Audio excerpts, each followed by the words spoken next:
Amanda Berry Smith was born to slaves in Long Green, Maryland. Her father was so well respected by his owners that he was permitted to work extra jobs. This allowed him to eventually buy his own freedom and then his family's.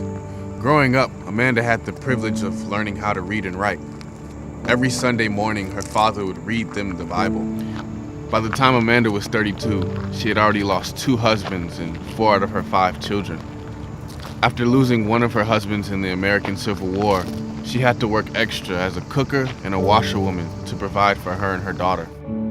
She would attend various religious camps and different revivals just so she could work through the grief and avoid depression. Prayer became a way of life for her as she trusted God to provide for the freedom and meals for her family. She eventually became so well known for her teaching and her voice that she began to work with churches and to share her faith in Christ in the South and West parts of America. In 1878, Amanda arranged for her daughter to go and study over in England. While they were traveling over, the captain asked her to conduct a religious service where the passengers would study the humility of Amanda and eventually spread her name.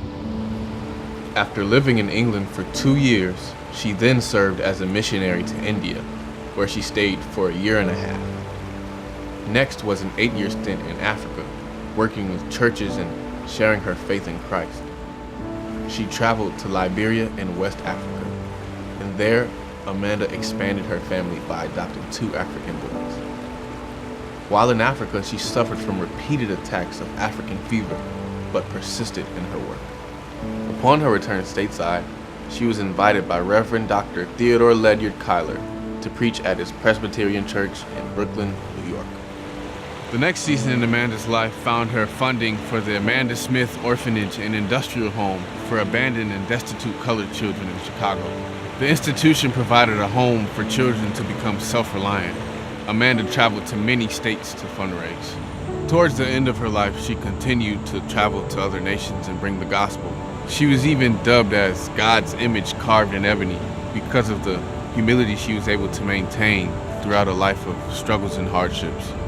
Blessed is the man who remains steadfast under trial, for when he has stood the test, he will receive the crown of life, which God has promised to those who love him.